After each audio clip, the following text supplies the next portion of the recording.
அனைவருக்கும் இனிய காலை வணக்கம். சமீபத்தில் இயற்கையுடன் கலந்த கரிசல் எழுத்தாளர் பூமணி அவர்களின் வெக்கை நாவல் குறித்தும், அந்த நாவலை அடிப்படையாக கொண்டு தயாரிக்கப்பட்ட வெற்றிமாறன் இயக்கத்தில் வெளிவந்த அசுரன் திரைப்படம் குறித்தும் சில வார்த்தைகள் உங்களோடு பகிர்ந்து கொள்வதற்கான இந்த நல்ல வாய்ப்பை தந்த உடுமலை இலக்கிய கலை நிர்வாகிகளுக்கு முதலில் என் மனப்பூர்வமான நன்றியை நான் தெரிவித்துக் கொள்கிறேன்.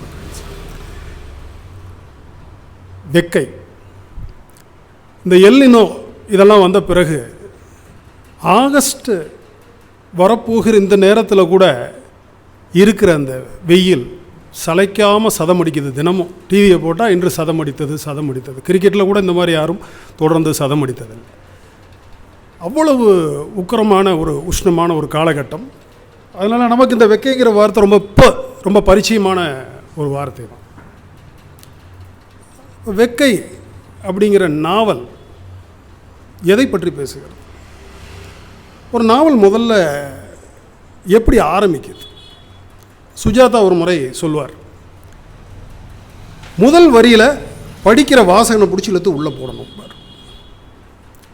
இப்படி எழுதுங்க, நான் ரோட்டை பார்த்துக்கிட்டு இருந்தேன், ரோட்டில் ஒருத்தன் தலையில்லாமல் போய்கிட்டு இருந்தான்னு எழுதுங்க.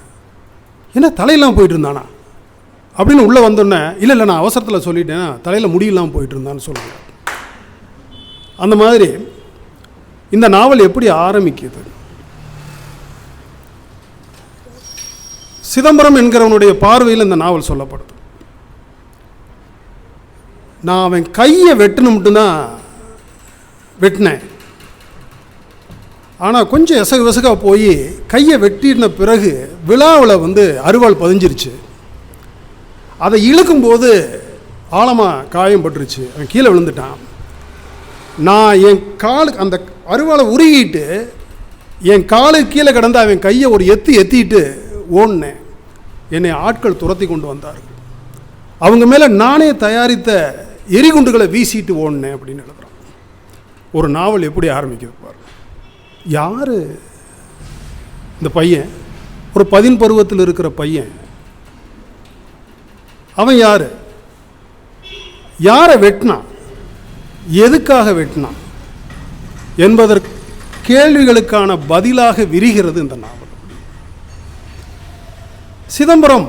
சிதம்பரம் என்று அவங்க வட்டார மொழியில் அழைக்கப்படுகிற சிதம்பரம்ங்கிற அந்த பையன்தான் வெட்டினான். யாரை வெட்டினா அப்படின்னா, வடக்கூரான் அப்படிங்கிற ஒரு ஆளை வெட்டுறான். அந்த வடக்கூரான்கிற ஆள் யாருன்னா, அந்த ஊரில் இருக்கிற நிறைய ஒரு பெரிய மனிதர், ஊரை அடித்து உலையில் போடுறதுன்னு நம்ம பொதுவாக சொல்லுவோம் இல்லையா, அந்த மாதிரியான ஒரு மனிதர். அவரை ஏன் இவன் வெட்டினான்? ஏன்னா சிதம்பரத்துடைய அண்ணனை அவர் கொலை பண்ணார். கொலைனா சாதாரணமான கொலை இல்லை, உடம்பை பீஸாக கட் பண்ணி ஒரு துணியில் சுற்றி கொண்டு வந்து ஒரு மூலையில் சொருகி வச்சுருக்கிறாங்க. அவ்வளோ ஒரு கொடூரமான கொலை. அவர் ஏன் அவங்க அண்ணனை கொலை பண்ணார்? ஒரு துண்டு நிலத்திற்காக. நிலத்துக்காகலாமா கொலை நடக்கும்? லியோ டால்ஸ்டாயுடைய உலக புகழ்பெற்ற சிறுகதை இங்கே இருக்கிற எல்லாருமே படிச்சிருப்பீங்க. ஒருத்தர்கிட்ட சொல்கிறாங்க, உனக்கு ஒரு வாய்ப்பு, இன்று காலை சூரிய உதயத்தில் ஆரம்பித்து சூரிய அஸ்தமனம் வரை நீ எவ்வளவு தூரம் நடக்கிறியோ, நடந்துட்டு இந்த இடத்துக்கு திரும்பி வர்றியோ, அந்த இடம் உனக்கு சொந்தம். நீ அதுக்கான காசு கொடுக்க வேண்டாம், இலவசம். சாப்பாடை கட்டிக்கிட்டான், தண்ணி எடுத்துக்கிட்டான், நடக்கிறான், போய்கிட்டே இருக்கான். பேராசை ஆகிறது. நடக்கிறான். திடீர்னு திரும்பி பார்க்குறான், சூரியன் கீழே விழுந்துக்கிட்டு இருக்கு. ஐயோ அந்த இடத்துக்கு போகணுமே, தோற்றுருவோமேன்னு வேகமாக ஓடி வந்து அந்த எல்லைக்கோட்டை தொட்டுறான், ஜெயிச்சிட்றான். ஆனால் நண்பர்களே, துரதிர்ஷ்டவசமாக அது வெற்று உடல், உயிர் போயிடுது. ஓவர் ஸ்ட்ரெயினில் உயிர் போயிடுது. கடைசியில் அவனை ஒரு 6 அடி நிலத்தில் புதைக்கிறார். அவனை புதைப்பதற்கு ஒரு மனிதனுக்கு தேவையான இடம் வெறும் 6 அடி தான்ங்கிற ஒரு அற்புதமான ஒரு கதை அது. அப்போ ஒரு துண்டு நிலத்திற்கு இது நடக்குது. இதுதான் அந்த இதனுடைய இது.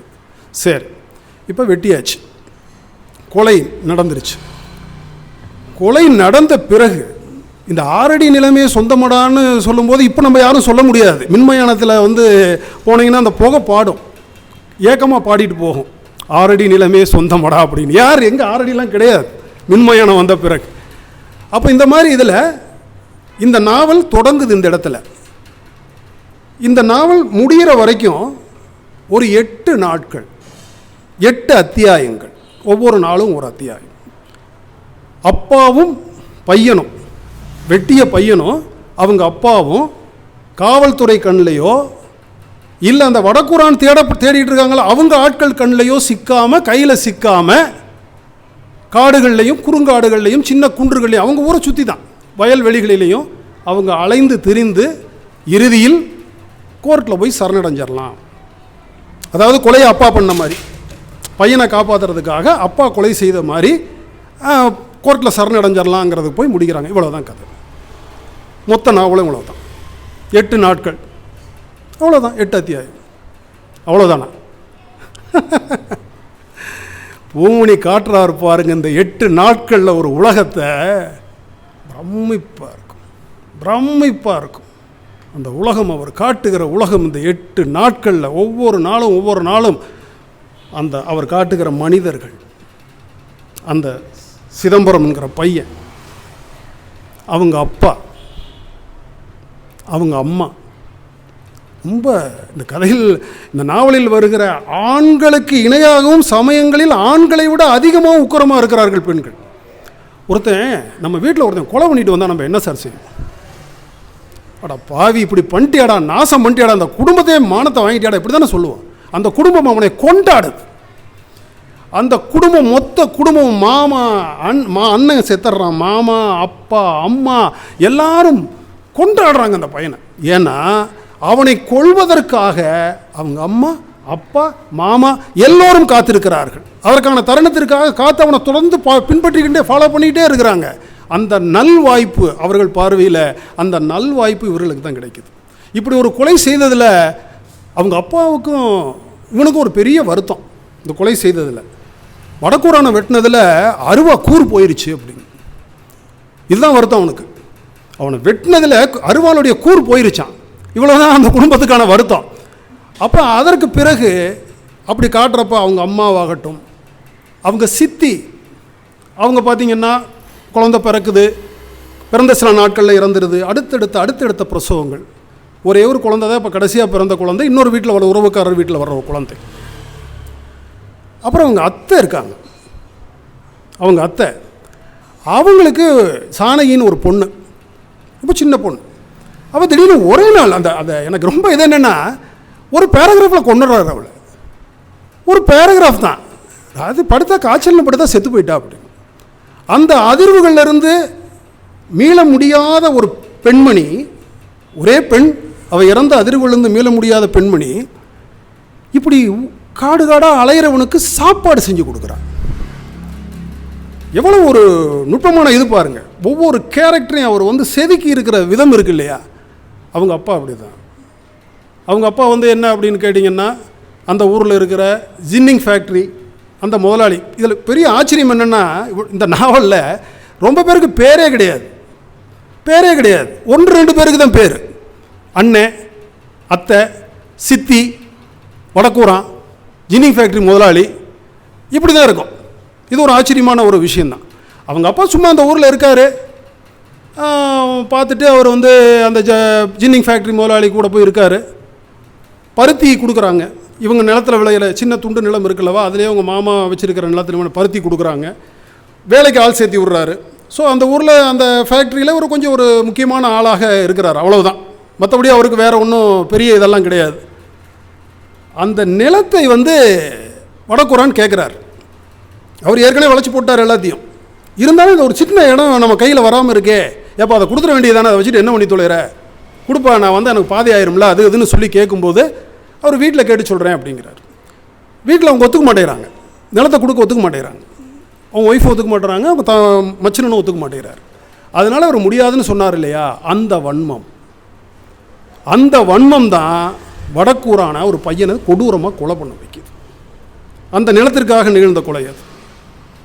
அப்போ இப்படி ஒவ்வொரு கேரக்டராக, அவங்க மாமா எப்படி அப்படின்னா ஒரு நல்ல மனிதர், அந்த ஊரில் மதிக்கப்படுகிற ஒரு மனிதர். ஏன்னா பெருசாக காசு பணம் வாங்காமல் அந்த பகுதி மக்களுக்கு ஏற்படக்கூடிய சின்ன சின்ன சிக்கல்களை சின்ன பஞ்சாயத்து பண்ணி அவர் தீர்த்து வைக்கிறார். இப்படி ஒவ்வொரு கேரக்டராக நாவலில் தொடர்ந்து வருகிற கேரக்டர்ஸ் மட்டும் கிடையாது, ஒரே ஒரு இடத்துல வர்ற ஒரு கேரக்டர் முத்தம்மா பாட்டின்னு ஒரு முத்தம்மா பாட்டின்னு ஒரு கேரக்டர். இவங்க அண்ணன் வந்து ரொம்ப ஒரு அற்புதமான ஒரு இளைஞனாக அவன் காட்டப்படுறான். சித்த வைத்தியத்தில் அவனுக்கு ஒரு பெரிய ஆர்வம் இருக்குது. தேனடைகளில் போய் தேனீக்களை இது பண்ணிவிட்டு தேனடைகளை எடுத்துகிட்டு வர்றான். அந்த தேன் தட்டுன்னு சொல்லுவாங்க இல்லைங்களா, அதை அந்த பாட்டி சாப்பிட்றத எழுதுறாருங்க. ஒரே ஒரு பேராகிராஃப் தான் முத்தம்மா பாட்டி. அது சாப்பிடும்போது அவ்வளோ சந்தோஷமாக வாயில் ஓரத்தில் புழுவெல்லாம் ஒழுகும் அப்படின்றார். என்ன நுட்பமான சித்தரிப்பு பாரு. ஒரு கேரக்டருங்க, அது சும்மா வர்ற ஒரு சின்ன கேரக்டர். அந்த நாவலுக்கு அது எந்த விதத்தில், ஆனால் அது சொல்லும்போது அதற்கும் அவ்வளோ ஒரு ஸ்ட்ரெஸ் கொடுத்து அதை நம்ம மனதில் பதிவு வைக்கிற அந்த உத்தி இருக்குது பார்த்தீங்களா, ரொம்ப அற்புதமான ஒரு நடை. இது மனிதர்கள் எப்படின்னா பறவைகள். ஆள்காட்டிங்கிறாரு, வல்சாருங்கிறாரு, குகைங்கிறாரு. இதெல்லாம் அவர்கள் அந்த 8 நாட்களில் இவங்க அந்த பயணம் பண்ணுகிறாங்க இல்லையா, அந்த பயணம் பண்ணும்பொழுது அவர்கள் பார்வையில் படுகிற பறவைகள். கீரி, விலங்குகள் எடுத்துக்கிட்டிங்கன்னா கீரி, நாய் ஒன்று கூடயே இருக்குது. இவங்க வீட்டில் வளர்த்துற நாய், அது ஒரு முக்கியமான கதாபாத்திரமாக இருக்குது இந்த நாவலில். கீரி, பாம்பு, என்னென்ன நம்ம நார்மலாக பார்க்குற தாவரங்களை அதை எப்படி சொல்கிறது, அதை மெமரியிலேருந்து சொல்கிறதுக்கே கஷ்டம். அத்தனை செடி சொல்கிறார். சீத்தை செடி குடிங்கிறாரு, காராஞ்செடின்றாரு, அதில் பழங்களை சாப்பிட்றாங்க. இதெல்லாம் தான். இப்போ நீங்கள் அவங்க போகிறாங்க அப்படின்னா, இந்த அலைகிறாங்க அப்படின்னா அவங்களுக்கு சாப்பாட்டுக்கு என்ன பண்ணுவாங்க? 8 நாட்கள் சாப்பாட்டுக்கு என்ன செய்கிறது? 8 நாட்கள் சாப்பாட்டுக்கு என்ன செய்யுது அப்படிங்கும்போது ஒன்றும் இல்லை. சாப்பாடு யாராவது சமைச்சு கொடுத்தாங்கன்னா வாங்கி சாப்பிட்டுக்கிறாங்க, இல்லைன்னா அங்கங்கே இருக்கிறத வச்சு பழங்களை பிடிங்கி சாப்பிட்டுக்கிறாங்க. சமையல் பண்ணுறதுக்கு பாத்திரத்தை அவன் கலெக்ட் பண்ணுறான் பாருங்க, அதுதான் ஒரு பெரிய பியூட்டி. அந்த பையன் யாருக்கும் தெரியக்கூடாது, மறைஞ்சிருக்கும். ஒரு வயலுக்குள்ளே போகிறான், பூச்சி மருந்து அடித்த பாத்திரம் இருக்குது. நம்மளால் அதை தொடவும் அதை பயந்துக்கிட்டு. நம்மாழ்வார் ஐயா சொன்ன பிறகு திராட்சை பழம் சாப்பிடவே பயமாக இருக்குது, பூச்சி மருந்து அடிச்சிருக்குன்னு. இந்த பையன் எடுத்து அதை நல்லா பக்கத்தில் இருக்கிற இதில் போய் க்ளீன் பண்ணி அதில் சோறாக்கி சாப்பிட்றான். சீனி கிழங்கு பண்ணி தோண்டி விட்டுட்டு போன கிழங்கை வச்சு குச்சியை வச்சு தோண்டி எடுத்து சாப்பாடு பாருங்கள் எவ்வளவு எளிமையாக. நம்மளாம் ஒரு சாப்பாட்டுக்கு நம்ம செலவிடுகிற நேரம், அதுக்கு கொடுக்குற முக்கியத்துவம், ஒரு ஊருக்கு போனால் எந்த கடையில் எது பெஸ்ட்டுன்னு தேடி போய் அந்த கடையில் போய் அதை ஆர்டர் பண்ணி சாப்பிட்ற அந்த எளிய மனிதர்களின் வாழ்வு. சாப்பாடுங்கிறது உயிர் வாழ்வதற்கு தேவையான ஒரு விஷயம், அவ்வளோதான். ஆனால் அவங்க சந்தோஷமாக செய்கிறாங்க, அதை சுவையாக சாப்பிட்றாங்க, ரொம்ப பிரமாதமாக அதை செய்கிறாங்க. அப்போ இப்படியே அந்த சாப்பாடு இதெல்லாம் போய்கிட்டே இருக்குது. காட்டு பன்னியை சொல்லுவார். காட்டு பன்னி அந்த கிழங்குகளை அது தோண்டி எடுக்கிறது. ரொம்ப ஒரு மிகப்பெரிய ஆச்சரியம் இந்த இதில் என்ன அப்படின்னு கேட்டிங்கன்னா, அவருடைய அந்த எழுத்துடைய இது என்ன அப்படின்னா, அந்த கதையில் இருக்கிற கதாபாத்திரங்களுடன் வாசிக்கிற நாமும் ஒரு அரூபமாக நம்ம அங்கே உட்காந்துருக்கோம். அவங்களுடைய பயணம் பண்ணுறோம். அவங்க நின்று நிற்கிறோம், படுத்த தூங்குறோம், உட்காடுறோம். இதில் என்ன பாருங்கள், எவ்வளோ ஒரு நுட்பமான விஷயங்கள் பாருங்கள். நைட்டு தூங்கணும், ஏன்னா தூங்காமல் இருக்க முடியாது இல்லையா. நைட்டு தூங்கணும், மனசு தூங்கக்கூடாது. உடம்பு தூங்கலாம், மனசு தூங்கக்கூடாது. எவன் எங்கிட்ட இருந்து வெட்டுவான்னு தெரியாது. அப்போ அருவாள் கையில் எடுத்துன்னு கையில் தொடுற இடத்துல அருவாள் இருக்கும். அந்த பையன் இடுப்புலேயே ஒரு அருவாளை கட்டியிருப்பான், இன்னும் வெடிகுண்டு வச்சுருப்பான். அந்த பையன் வெடிகுண்டு வச்சுருப்பான் கையில் இன்னும், அவங்க அப்பா கூட போகும்போதே பாதுகாப்புக்கு. அப்போ அவங்க அப்பா என்ன சொல்லுவார்னா, நான் அங்கே படுத்திருக்கேன், எழுப்பணும்னா பக்கத்தில் தொட்டு எழுப்பாத. எவ்வளோ முக்கியமானது பாருங்கள், தொட்டை வெட்டிடுவான். ஏன்னா நான் தூங்கும்போது என்னைய தொடுறது நீனு தெரியாது, இன்னொரு ஆள்னு தெரியாது. அதனால தூரத்துலேருந்து கல்லை போட்டு எழுப்புன்றோம். ஒரு சும்மா போனாங்க, 2 பேர் போனாங்க, ஊரை சுற்றினாங்க, ஒளிவு தலைமறைவாக இருந்தாங்க அப்படின்னு ஒரு எளிமையாக சொல்லக்கூடிய விஷயத்தை எவ்வளவு நுட்பமாக அவங்களால சொல்ல முடியுது பாருங்கள். சின்ன சின்ன விஷயங்கள்லாம் கூட அவ்வளோ ஒரு அருமையான இதில் பதிவு பண்ணியிருப்பார் அவர்.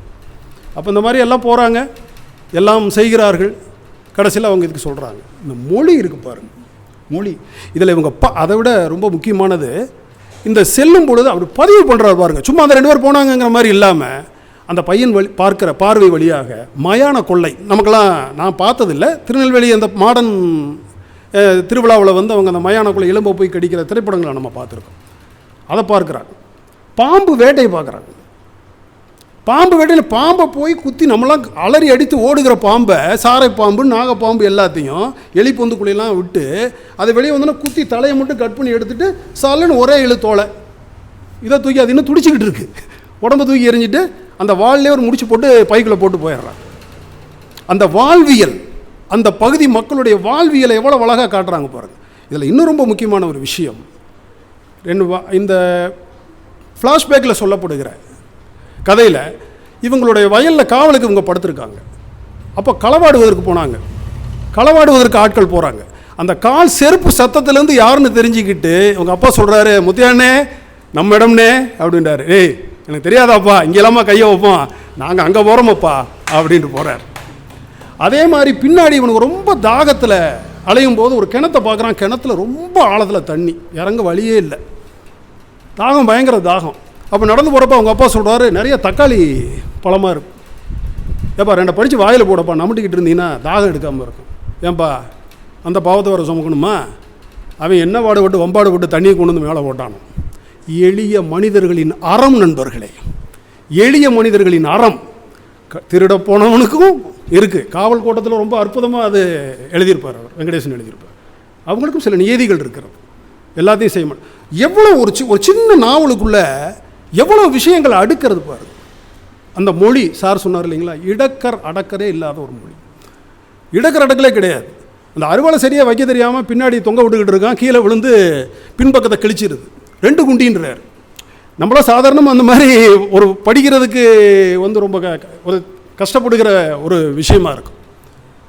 அவங்க அதுக்கெல்லாம் அந்த ஒரு இதே கிடையாது அவங்களுக்கு. அதே மாதிரி அந்த மொழி இருக்கு இல்லையா, ரொம்ப ஒரு அற்புதமான மொழி. அவர் அந்த எழுதுகிற மொழி ரொம்ப அற்புதமான மொழி. அந்த வட்டார வழக்கில் எழுதுவார், வண்ணானோட இதில் படுத்துருக்கிற நாய் ஏகத்தாளம் பண்ணுது அப்படின்னு ஒருத்தர் எழுதியிருப்பார். பரமசிவன் கழுத்தில் இருந்த பாம்பு கேட்டது கருடா சௌக்கியமாக நம்ம படிச்சிருக்கோம் இல்லையா. அந்த வண்ணானுடைய இதில் படுத்துக்கிட்டு நாய் அது அந்த வண்ணானுடைய துணி மேலே அது படுத்துக்கிட்டு அது ஏகத்தாளம் பண்ணுது அப்படிங்கிற மாதிரி எழுதியிருப்பார். அதே மாதிரி ரொம்ப அழகான ஓமைகள், கவித்துவமான ஓமைகள். ஆலமர விழுது அங்கங்கே அப்படியே பெருசு பெருசாக இருக்குது. யானை பாதம் மாதிரி இருந்ததுங்கிறார், யானையுடைய பாதம் மாதிரி இருந்தது அப்படின்னு ஒருத்தர் எழுதுகிறார். அதே மாதிரி ஒரு காய், சுக்கட்டிக்காய் தக்கட்டிக்காய்னா ஏதோ ஒரு காய், எனக்கு அந்த காய் நான் பார்த்ததில்லை. அந்த மாதிரி அத்தை ஒரு சின்ன முள்ளை வச்சு குத்துனா கூட அப்படி சாறுபுறம் பிதுங்கி வந்துடும் எழுதுறார்.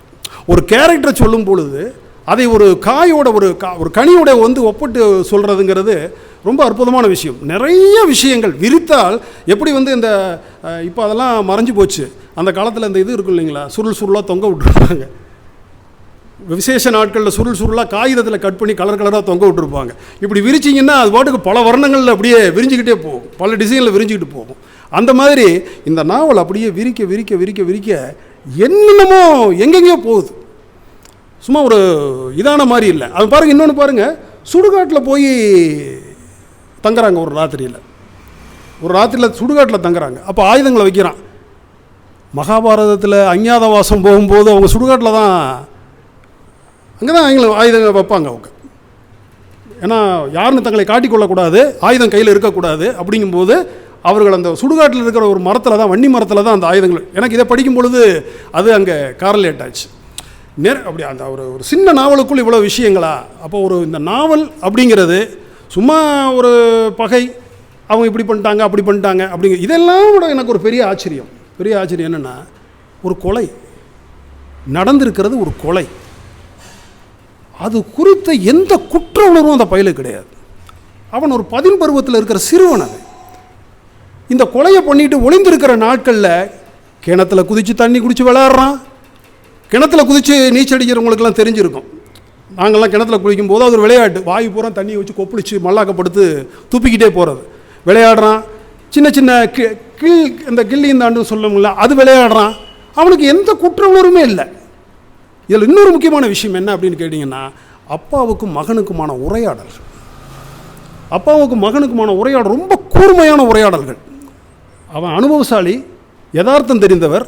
இவன் கேட்குறான், எதுக்கு நம்ம எதுக்கு ஜெயிலுக்கு போனோம்? ஏன்னாப்பா ஜெயிலுக்கு போயிடலாம்ப்பா, விட மாட்டானுங்க நம்மளை, நீ வாழ விட மாட்டானுங்க. எதுக்கு ஜெயிலுக்கு போனோம்? அப்போ வடக்கூறான் கொலை பண்ண அவன் ஏன் ஜெயிலுக்கு போகல?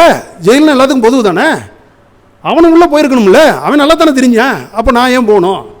அப்போ அவங்க அப்பா சொல்கிறாரு, குதிரைக்குள்ளே மறைஞ்சு வருவாங்க கூத்து கட்டுறவங்க, குதிரைக்குள்ளே மறைஞ்சு வர்றவன் மாதிரி நீதிபதி கோர்ட்டில் உட்காந்துக்கிட்டு விசாரித்தா என்னையா தெரியும் அவருக்கு? அவர் நேரில் போய் இல்லையா கேட்கணும்? எவனோ 2 பேரும் சொல்கிறத கேட்டு இல்லையா தீர்ப்பு சொல்கிறாரு?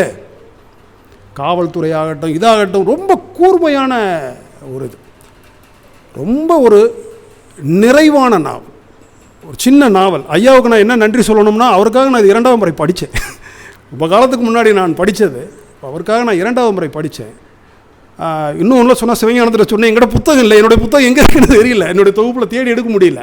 PDF இருந்தது, கொஞ்சம் சிரமம் தான், நான் PDFலாம் படித்ததில்லை, கொஞ்சம் சிரமப்பட்டு படித்தேன். ஆனால் அதுக்கெல்லாம் ஈடு செய்யும் விதமாக ஒரு நிறைவான ஒரு நாவல், ரொம்ப அற்புதமான ஒரு நாவல். அடுத்ததாக திரைப்படத்துக்கு போகலாம். அசுரன் திரைப்படத்துக்கு போகலாம். ஆகிட்டு இருக்கு திரைப்படம். ஒரு நாவலை திரைப்படமாக்கும்போது நிறைய சிக்கல்கள் இருக்குது. ஏன்னா எழுதுறது ஒரு மாதிரியாக இருக்கும், படமாக்கும்போது அதை காட்சிப்படுத்தும் போது அதில் காட்சியாக கொண்டு வருவதில் இருக்கிற இயல்பாக இருக்கிற விஷயம். இன்னொரு முக்கியமான விஷயம் என்னென்னா, நாவலை படித்தவன் படம் பார்க்கும்போது ஒரு சிக்கல் இருக்குது. ஒரு நாவலை படித்தவன் படத்தை திரைப்படமாக அதை பார்க்கும்போது அவனுக்கு ஒரு முக்கியமான சிக்கல் இருக்குது. ஏன்னா ஒரு நாவல் வாசிப்பவனுக்கு, ஒரு வாசகனுக்கு கட்டற்ற சுதந்திரத்தை கொடுக்குது. அந்த வர்ணனையில் வழியாக ஒரு பிம்பத்தை கட்டமைச்சிருப்பான், இவங்க இப்படி தான் இருப்பாங்க, சிதம்பரம்னா அந்த பையன் இப்படி இருப்பான்.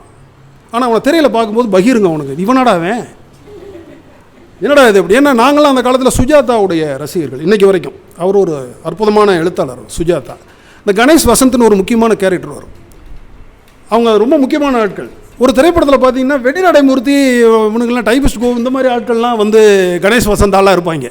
ஏன்டா இந்த அநியாயம் பண்ணுறீங்க அப்படின்னு. இது ரொம்ப ஒரு முக்கியமான டிஸ்அட்வான்டேஜ், ஒரு நாவலை திரைப்படமாக இருக்கிறதுல ஒரு முக்கியமான டிஸ்அட்வான்டேஜ் இது. ஆனால் அட்வான்டேஜ் ஒன்று இருக்குது. இன்னொரு இப்போ ஒரு நண்பர்கள் தகவல் சொல்கிறாங்க, எனக்கு அது குறித்தான தரவு என்கிட்ட இல்லை, நான் ஃபேஸ்புக்கில் பார்த்ததுன்னா, முன்னாடியெல்லாம் புத்தக கண்காட்சிகளுக்கு போனீங்கன்னா எல்லார் கையிலையும் பொன்னியின் செல்வன் இருக்கும். மலிவு பதிப்பு 100 ரூபாயில் ஆரம்பித்து 1500 விகடனுடைய 2000 ரூபா புத்தகம் வரைக்கும் இருக்கும், 5 பாகங்கள் இருக்கும், எல்லோரும் கையில் வச்சுக்குவாங்க. இந்த படம் வந்த பிறகு சரிஞ்சு போச்சான் விற்பனையை. எனக்கு உண்மையாக போயான்னு தெரியல, நான் ஃபேஸ்புக்கில் பார்த்தது. புத்தக விற்பனையும் சரிஞ்சு போச்சான். ஒருவேளை இவனுக்கு ரொம்ப இது பண்ணி பார்த்து அந்த படத்தில் இப்படி ஆகிப்போச்சேன்னு நினச்சாங்களே என்னென்னு தெரியல. இது ஒரு பெரிய டிஸ்அட்வான்டேஜ். இது அட்வான்டேஜ் என்ன அப்படின்னு கேட்டிங்கன்னா, ஒரு நல்ல இயக்குனரால் ஒரு காட்சியை இன்னும் கூர்மையாக தர முடியும், பார்ப்பவனுக்குள் எளிதாக கடத்த முடியும். ஏன்னா விஷுவல் மீடியா. நீங்கள் புக்கில் இப்போ நான் இப்படி தான் சொல்கிறேனே உங்களுக்கு, ஒரு அருவியை பற்றி நீங்கள் எழுதுறீங்க அப்படின்னு சொன்னால், இப்போ நீங்கள் அதிரப்பள்ளி அருவியை பற்றி எழுதுறீங்கன்னா நான் ஒரு 15-20 பக்கங்கள் அந்த அருவியை பற்றி விட்டிங்கன்னா எழுதலாம். அப்படி இருக்குங்க, மேலேருந்து மேகங்கள் இப்படி வந்ததுங்க, அப்படி வந்துன்னு எழுதலாம். ஆனால் அந்த பாகுபலி படம் மாதிரி ஒரு படத்தில் பிரம்மாண்டமாக அதை காமிக்கும் போது அந்த பிரம்மாண்டம் நம்ம கண்ணை நிறைக்கிறப்போ, அப்பா இப்படி ஒரு ஃபால்ஸ் நமக்கு பக்கத்தில் இருக்காடா, இவ்வளோ பக்கத்தில் அப்படின்னு நினைக்கிறோம் இல்லையா? அது ஒன்று தான். அப்போ இவர் என்ன, அந்த அசுரன் படம் எப்படி, வெற்றிமாறன் மூலக்கதை போட்டுடுறாங்க, மூலக்கதை பூமணி அப்படின்னு டைட்டிலில் மட்டும் கார்டு போட்டுடுறாங்க. அவங்களுக்கும் வர்த்தக ரீதியாக சமரசம் செய்ய வேண்டியது இருக்குது. இது சும்மா வெறுமனே இந்த 8 நாள் போனாங்க வந்தாங்கன்னு ட்ரையாக இந்த இப்போ என்ன படம், என்ன கல் சொட்டா, என்ன கல், ஏதோ ஒரு கல், கூழாங்கல்ல ஒரு படம் வந்தது, கூழாங்கல் நடந்துக்கிட்டே இருப்பார். நீங்கள் அந்த பகுதியில் பயணம் பண்ணியிருந்தா யாராவது மதுரை பக்கம், மதுரையில் எனக்கு நான் மதுரையில் பணி நிமித்தமாக மதுரையில் இருந்தேன், அந்த அரிட்டாப்பட்டி பகுதியில் பல நாள் சுற்றி இருக்கேன். அப்படி தான் இருக்கும் அந்த இடம், அப்படி தான் இருக்கும் அந்த இடம். படம் பூரா நடந்துக்கிட்டே இருப்பாங்க.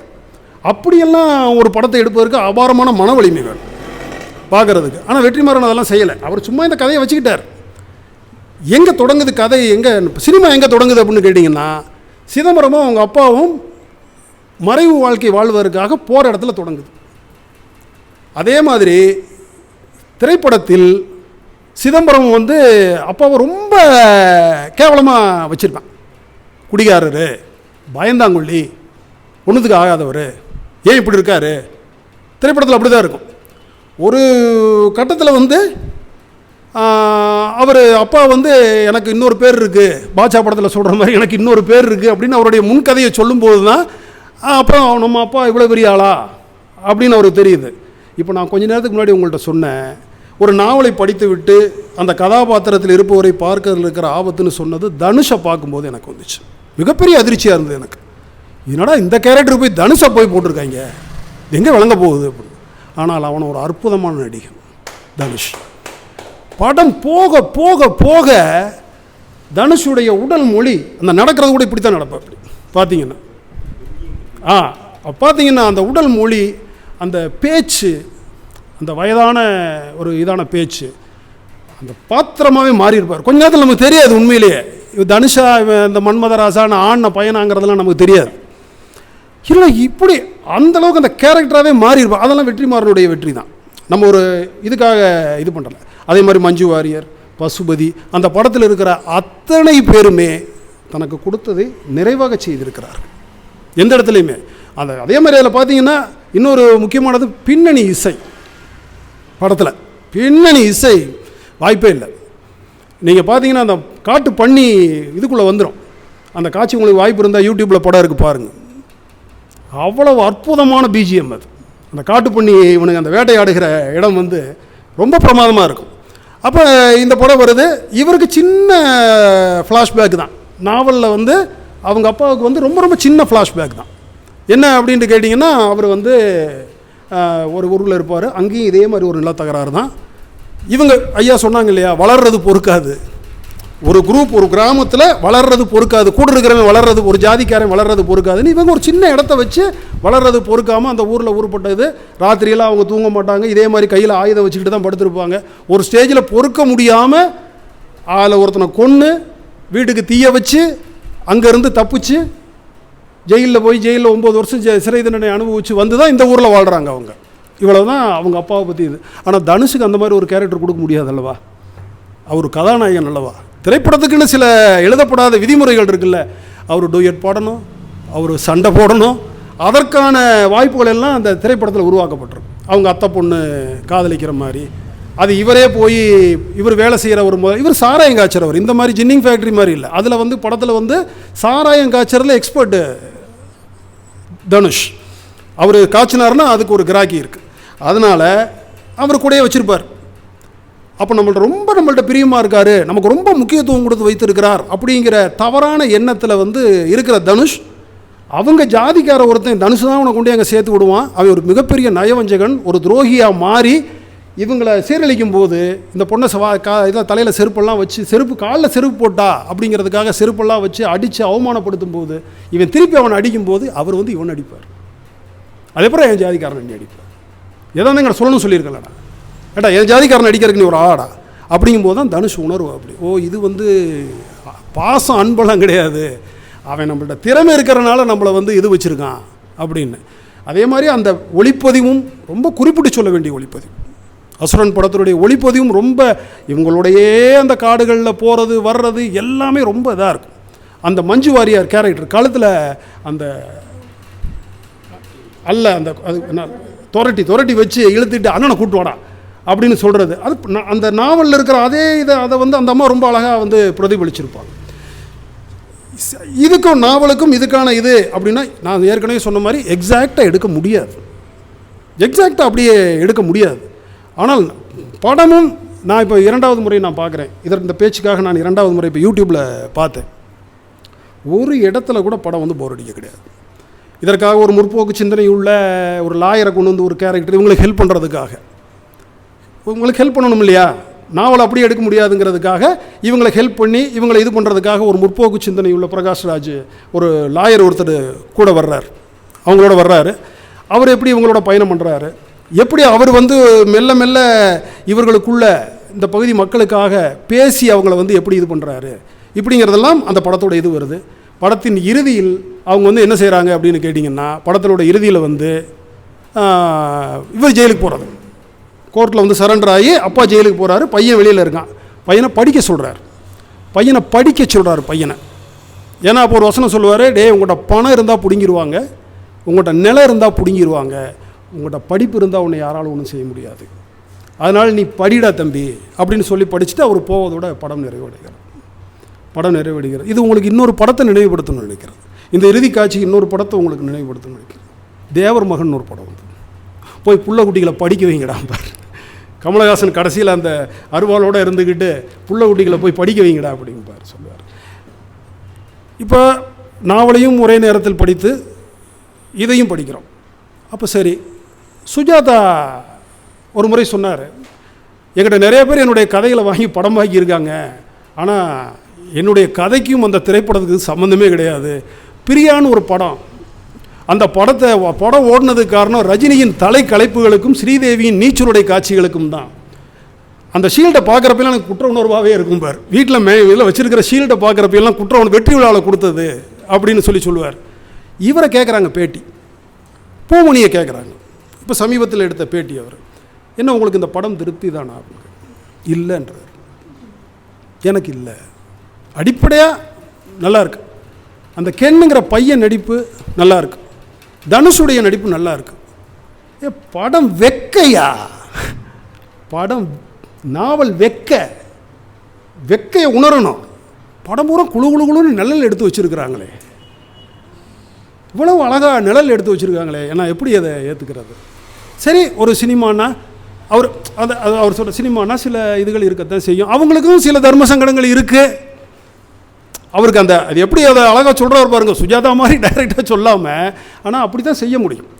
எனக்கு ஒரே ஒரு விஷயம், இதை நீங்கள் யாராவது இங்கே இருக்கிறவர்கள் யாராவது எனக்கு விளக்குனா கூட பரவாயில்ல, இது ஒரு தலித் நாவல் அல்லங்கிறத பல இடத்துல பூமணி பதிவு பண்ணியிருக்கார்.